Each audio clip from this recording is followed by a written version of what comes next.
নমস্কার বন্ধুরা, আমি এরকম খুব সুন্দর একটা জায়গাতে এসেছি। আমার একটা বই, আমার লেখাটা শেষ হয়নি, সেটা শেষ করার জন্যে আমি আফ্রিকার এই জঙ্গলের জায়গাটাতে, যার মধ্যে কয়েকটা এই ছোট ছোট বাড়িগুলোকে বলা হয় শ্যালে, এই শ্যালে আমি একটা ভাড়া করেছি। এটা আমার এই যে 5 নম্বর, এখানে আমি এসেছি। এখানে আমি থাকবো 2 দিন, যাতে বই লেখাটা শেষ করতে পারি। এখানে জন্তু জানোয়ারও আছে, আর এরকম ছোট ঘর থাকে, যেখানে এইখানে বারান্দায় বসার একটা জায়গা। এটা আমার ঘর। এখানে ছোট্ট একটা ঘর, খুব সুন্দর। পেছন দিকে একটা বাথরুম আছে। এই দেখো, ঘরটা দেখিয়ে দিলাম। আর তারপরে আরেকটা কথা বলি, এখানে এসে না মনে হয় যেন খুব ইউনিভার্সাল পাওয়ারের খুব কাছাকাছি এসে গেছি। কারণ কোনো আওয়াজ নেই, শুধু পাখির ডাক। যখন ড্রাইভ করে আসছিলাম তখন দেখতে পেয়েছি জিরাফ, তারপরে জেব্রা, এইসব দেখেছি। তো যাই হোক, এখানে এসে মনে হয় যেন ঈশ্বরের খুব কাছাকাছি চলে এসেছি। কেন ঈশ্বরের কথাটা বললাম আমি এক্ষুনি তোমাদের বুঝিয়ে বলে দিচ্ছি। ঈশ্বরের কথাটা এই জন্য বললাম, কিছুক্ষণ আগে একজনের সঙ্গে কথাবার্তা হচ্ছিল। আমি বললাম, where do you see you next 1 year? 1 বছর পরে তুমি তোমাকে কোন জায়গায় দেখতে পাচ্ছ? প্ল্যানিং তো করেছো কিছু? ইয়াং একটি ছেলে, সে আবার খুব ঈশ্বরের কাছে প্রার্থনা করে, আমার ভিডিও টিডিও খুব দেখে। বলে, আমার দাদা, আপনার ভিডিও দেখার পর থেকে আমার ঈশ্বরের বিশ্বাস মারাত্মক বেড়ে গেছে, আমি সব ওনার হাতে ছেড়ে দিয়েছি। তাই বললাম, আচ্ছা, তাহলে আগামী 1 বছরে তুমি নিজেকে কোথায় দেখতে পাচ্ছ? ঈশ্বর তোমাকে কোথায় নিয়ে যাচ্ছেন? বলি, যেখানে নিয়ে যাবেন সেখানে যাব। আমি একেবারে আত্মসমর্পিত। বলে, তুমি কি করছো? তোমার প্ল্যানিং কি করছো? না, আমি কোনো প্ল্যানিং করি না তো, আমি তো ঈশ্বরে বিশ্বাসী, আমার কোনো প্ল্যান নেই। তুমি চাও কি? বলে, আমি কিছু চাই না। আমার জন্মের আগে থেকে ঈশ্বর সব লিখে দিয়েছেন যে আমার এটাই হবে, এবং আমি যতই চেষ্টা করি আমি জানি ঈশ্বর যেটা লিখে দিয়েছেন আমি সেটাই হব, এর থেকে বেশি কি হব। তো আমি বললাম, কোনো চেষ্টা চরিত্র, চাকরি বাকরি, ব্যবসা বা পড়াশোনা, বললাম সময় এলে ঠিক হবে। আমি বললাম, বাবা, এ তো আমার কথা দিয়েই আমাকে মারছে। ঠিকই তো, আমি কিন্তু এভাবে কোনদিন বলি না যে ঈশ্বর আসবে, গাছ থেকে নামবে, নেমে এসে আমাকে হাত ধরে টেনে নিয়ে চলে যাবে কোথাও, যে এই নে, এই তোর ব্যবসা, এই নে, এটা তোর ইউনিভার্সিটি, ডক্টরেট কর, এই নে, এটা তোর বড় চাকরি। আমাকে চাইতে হবে তো। আমি না চাইলে ঈশ্বর যে এই যে লম্বা লম্বা গাছ দেখতে পাচ্ছ এখানে, ঈশ্বর যে লম্বা লম্বা গাছ থেকে নেমে এসে আমাকে কোথাও নিয়ে যাবে, আমাকে তো বলতে হবে ঈশ্বরকে আমি কোথায় যেতে চাই, আমি কি হতে চাই। আমাকে তো চাইতে হবে, না চাইলে হবে না, আমাকে স্বপ্ন দেখতে হবে। ঈশ্বরে বিশ্বাস করো, ইউনিভার্সাল পাওয়ার যেটা আছে, যেটা আমরা অ্যাট্রাক্ট করি, এই যে ভোর্টেক্সের কথা বহুদিন আগে বলেছিলাম, যেখানে আমাদের সমস্ত ইচ্ছে, সমস্ত স্বপ্নগুলো থাকে, এবং আমাদের মানসিক শক্তির যে এনার্জির যে ভাইব্রেশন দিয়ে সেটাকে অ্যাট্রাক্ট করে আমরা যা চাই তাই আমাদের কাছে আনতে পারি, অর্থাৎ ম্যানিফেস্ট করি, অর্থাৎ আমরা সংকল্প করি, সংকল্প থেকে সিদ্ধিপ্রাপ্ত হয়। কিন্তু এই ছেলেটা তো বসে আছে, তো সংকল্পও নেই, ইচ্ছাও নেই, স্বপ্নও নেই, প্ল্যানিং তো নেই। ও বসে আছে কি দাদা বলেছে ঈশ্বরে ভক্তি রাখো, সব করে দেবে। ঈশ্বর করে দেবে না, ঈশ্বর তোমাকে দিয়ে করাবে, এবং তোমাকে দিয়ে যদি করাতে হয় তোমার ইচ্ছেটা থাকতে হবে, তোমার সেই ড্রাইভটা থাকতে হবে, তোমার সেই স্বপ্নটা থাকতে হবে। না, আমি তো বইয়া রয়েছি, ঈশ্বর গাছ থেকে নামাই আমার হাত ধরে লয়ে যাবো। কি ধরনের কথাবার্তা? তোমাদের মধ্যে এরকম কেউ আছো নাকি যারা বসে আছো, যা হয় হবে, সব তো কপালে লেখা আছে। আলসে লোকেরা বলে কপালের লেখন। আমার একটা বন্ধু আছে, খুব ভালো ছেলে, খুব ভালো লোকের, মানে অত্যন্ত ভালো ছেলে, ভালো মানুষ, কিছু করতে পারেনি। যখনই জিজ্ঞেস করলাম, কপাল, কে যে ওকে শিখিয়ে দিয়েছে এই কপাল, এই কপালের দোষ, এই যে কথাটা কপালের দোষের কথা, মানে শুনলে মনে হয় ধরে দেই একটা, রাগ উঠে যায়। আমি তো রাগি না, মজা করে বললাম। তো এই যে কপালের দোষ লেখা আছে, আমি আর কি করব, যেটা হবার হবে।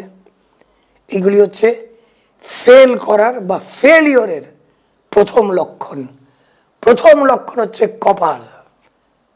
কপালটা না চাপা দিয়ে রেখো, হাত দিয়ে কাজটা করো, হাত দিয়ে কাজটা করে ব্রেনটা কাজে লাগিয়ে যে আমি এটা করতে চাই। কি করতে ভালোবাসো? যে ছেলেটি আমাকে বলেছে যে না সবই তো ঈশ্বরের উপরে ছেড়ে দিছি, সব ছেড়ে দিয়েছি ঈশ্বরের উপরে, উনি যা বলবেন যা করাবেন আমি তাই করবো, কিন্তু করার কোনো ক্ষমতাই নেই, টেবিল চেয়ার থেকে ওঠেই না, সারাক্ষণ আড্ডা মারে, চা খায়, সিগারেট খায়, এই করে বলে কি হচ্ছে, কি কেমন চলছে, হ্যাঁ চলছে, ঈশ্বর যেখানে নিয়ে যাচ্ছে। এগুলি হচ্ছে যারা অপদার্থরা এইসব কথাবার্তা বলে। তারপরে দেখবে যখন বয়স হয়ে যাবে, যখন কিছু করতে পারলো না, তখন বলবে আমার কাকার দোষ, বাবার দোষ, বাবা আমাকে করে দেয়নি, মায়ের দোষ, বোনের দোষ, দিদির দোষ, দাদার দোষ, পাড়াপড়শির দোষ, মাস্টার মশাইয়ের দোষ, অঙ্ক ঠিক মতো শেখায়নি, কলেজের দোষ, আমাকে পাস করায়নি, ফেল করেই দিয়েছে, পড়াশোনাই করেনি, পাস করবে কি, পড়াশোনাতে এফোর্টটাই দেয়নি। তো সারা পৃথিবীকে দোষ দেবে, নিজেকে দোষ দেবে না। ওর নিজের দোষ ছাড়া সমস্ত পৃথিবীর সব দোষ। তোমাদের মধ্যে এরকম যদি কেউ থেকে থাকো, তাহলে আমি এখনই বলে দিচ্ছি যে তোমরা হচ্ছে অপদার্থ। যারা অপদার্থ, যারা আলসে, যারা অন্যের পরস্যইপদী, মানে অন্যের ঘাড় দিয়ে সব কিছু চালিয়ে দিতে চায়, অন্যরা কিছু করে দেবে, বসে থাকো, তারাই বলবে কপালের দোষ। তারপরে এই করতে করতে করতে করতে যখন 26, 27, 30, 35, 40 হয়ে যাবে, তখন কিন্তু কপাল ফেটে চৌচির। ওই তখন আর কপালের দোষও নেই, কপাল তো শেষ, তখন আর কপালের দোষ না, তখন কপাল ফুস ফেটে চৌচির হয়ে পড়ে গেছে। কাজেই এরকম করো না, স্বপ্ন দেখো।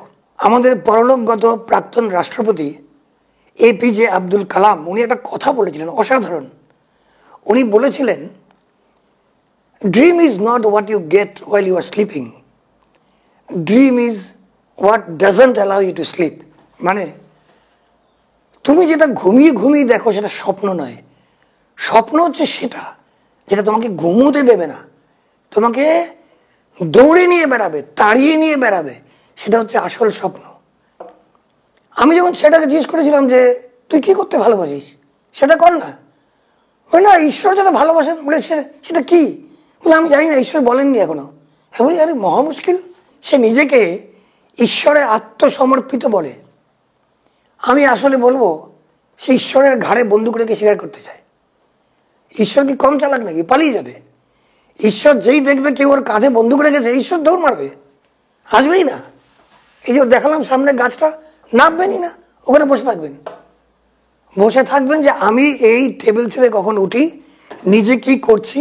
আমি যখন ওনাকে বলবো গাছের দিকে তাকিয়ে, ঈশ্বর এটা হচ্ছে আমার স্বপ্ন, তখন ঈশ্বর আমাকে আমাকে অনুপ্রাণিত করবেন, করে আমাকে রাস্তা দেখাবেন। আমি যেটা ভালোবাসি সেটা নিয়ে এমনভাবে ভাবতে থাকবো যে আমি ঘুমোতে পারবো না।